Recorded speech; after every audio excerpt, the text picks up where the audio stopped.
Hello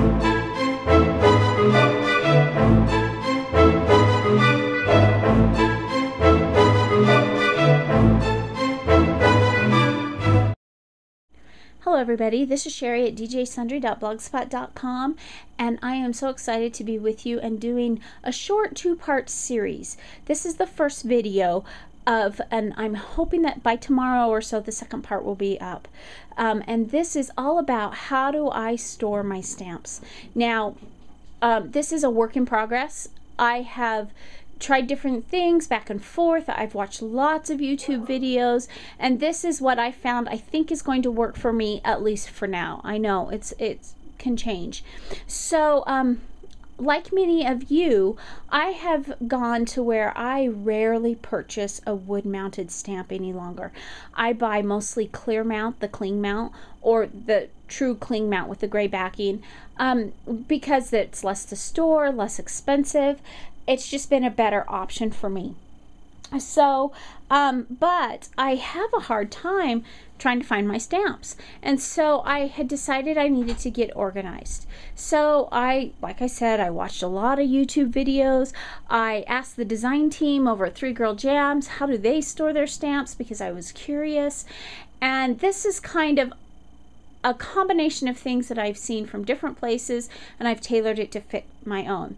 Now, part of this, and I will put a link to this video, part of this idea is from the Pink Cricket, and I will put a link, as I mentioned, both in the video and on my blog, to the original post with that, because I kind of used her idea. And it's kind of funny because before I had even seen her tutorial, I was developing this idea, but she gave me the final idea to tie it all in together. So I store my stamps in these little page protectors. These are the 5.5 by 8.5 inch page protectors. And when I first started storing my stamps this way, I found that I put them in notebooks, and then I had different notebooks for different types of stamps, and that worked for a little while. It just kind of got a little bit overwhelming because you couldn't get that many sets in the 3-ring binders for this size. And so then I went to a big red tub that I had, and they've just all been in there. And I had them kind of semi-organized, but they still were a pain to get through. And that's when I decided this wasn't working for me. So then I decided what I would do is I would take my page protectors and make tabs. Easy enough to do on the Cricut, right? I would make tabs to go on them here, and then I would have them all stored. Well, I don't know about you, but if you've ever tried anything like that, and I hadn't actually, that was my idea until I got this final nudge from the Pink Cricut, because I thought, but I have different sizes of stamps, and some of my larger sets won't fit in these little the smaller page protectors. So what am I going to do with the rest of them? So that was kind of my idea. I was looking for some ideas when I saw the Pink Cricut and how that she went through and she made individual tabs, and then she just mounted them on. Now, I don't think she put them in page protectors. I believe that she just adhered them somehow, maybe in their package or something, straight to the tab. I'm not sure. But I decided for me, I wanted to use the sheet protectors, especially on my little stamp sets like this one from K. Andrew Designs. You know, what if the question mark came off? Then I've lost my question mark, or it's buried in the bottom of the box somewhere. And so I decided instead, by having them in page protectors, although my original thought was plastic bags, that would keep them safe. So what I did for these are for just my K. Andrew stamps, because I've kind of changed things even since it started. But I took and made my cardboard, and this is just craft cardstock that I picked up at Joann's, and that I actually had in my stash. I didn't have to go buy it.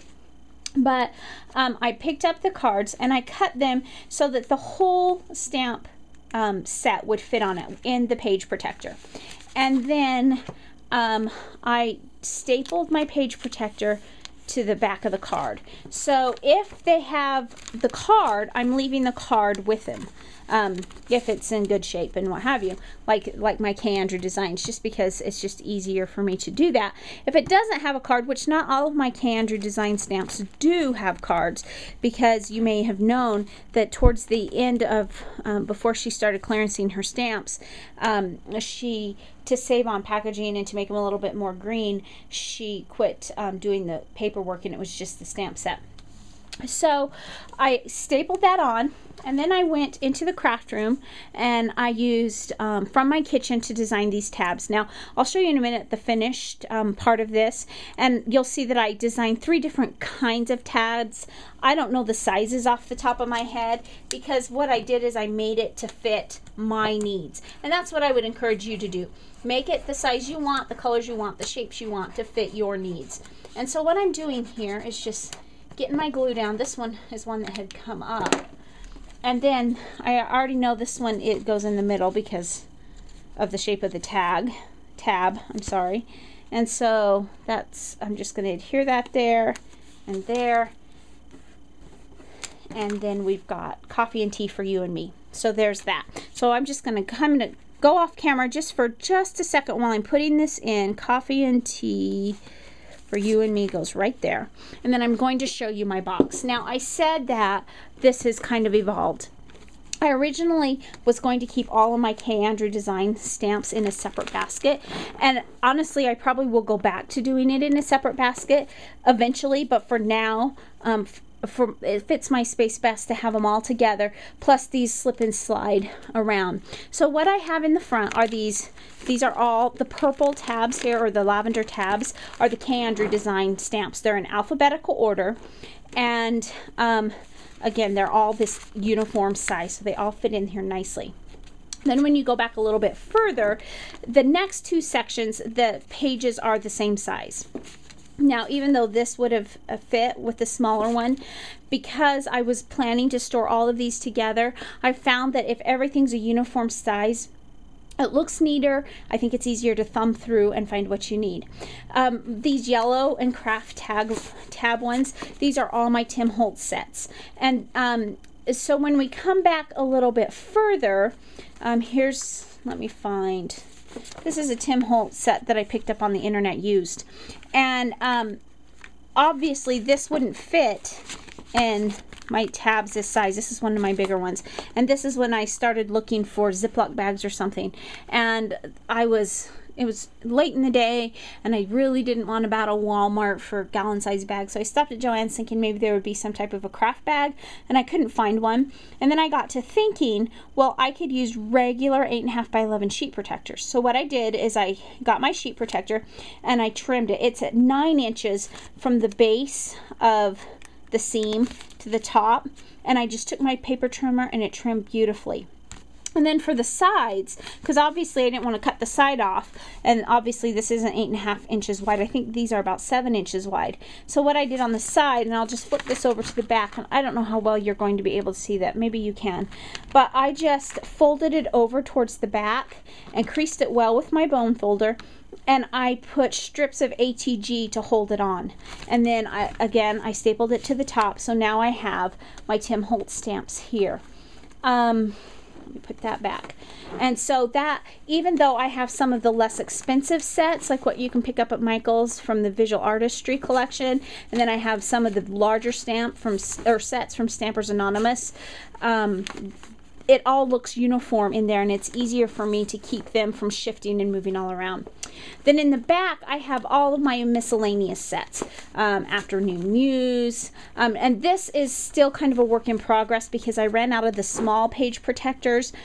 If I'm doing a small set of stamp, rather than going through the work of cutting down a page protector, I do go ahead and use the smaller, you'll see on this one, I use the smaller page protector to put them in, and I just stapled those on, and I ran out, and I've got them on order from Walmart. They're going to ship them to my store so I can get them, and so I have a few of those to staple just as soon as those get here, but then they're all organized. So I'm not necessarily planning on buying a lot more stamps. In fact, if you want to see how many stamps you have, do a project like this. I spent the better part of 2 days working on this and the project for tomorrow's video, and it took me a long time. Plus I really have all the stamps I need. However, like some of you have done, would like to convert all of my wood mounted stamps into cling mount.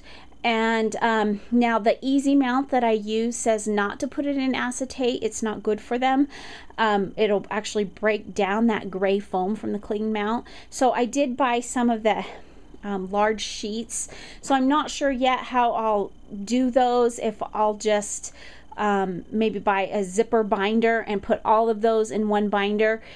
But if I need the room, I do have a smaller basket. I can move all of these out. If I can find a way to do it this way so that they can all be collated in, then I'll do it that way. And then I'll need this whole space. The other thing that I wanted to show you is I do have some of the really small sets in CD cases. Now this, I've tried the CD case thing and it really didn't work well for me. For some people it works beautifully. For me, I didn't like the way it worked. I've purchased, these two sets are actually sets that I purchased used from my cousin, and that's how they were stored.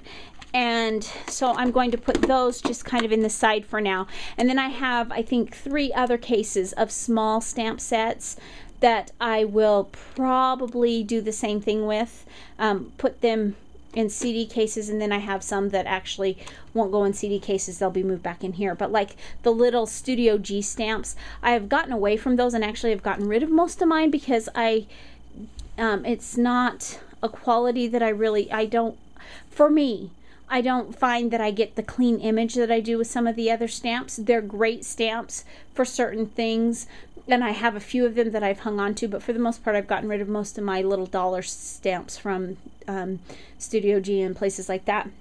But those that I have kept, I also keep in CD cases. So I'll have like 4 CD cases in here, just because that was the easiest way to store those when I didn't have plastic backing to put them on, because I don't want them just loose in here. So this is part 1. The next part is probably the key that's going to tie this whole system together. So check back tomorrow. You'll actually be able to even go to the 3 Girl Jam blog at 3girljam.blogspot.com to see my project there tomorrow too. So I better get going on it so I can have it ready. So thanks so much for stopping by today, and remember to take some time to enjoy the little things. Hello everybody, I'm back. I realized that I forgot to tell you one little thing about my system here. I also have several close to my heart stamp sets. If you remember, or if you've been following my blog, you may remember that recently I had a close to my heart party, and I had a few, like 3 sets before that I had picked up at a yard sale, but I added to that collection with my party, and so I have those separate. They are in this section right here, just in this basket, and these are my close to my heart. Now this was actually something I picked up at the thrift store. I think it's a napkin holder because it has this piece that flips over. But this is where I have my 2 sections of stamps ready, and when you come back tomorrow to see my stamp, the way I organize them, or the way I'm able to find which stamp sets I have and how they're cataloged or inventoried, you'll see how I have my complete setup here. So thanks again for stopping by.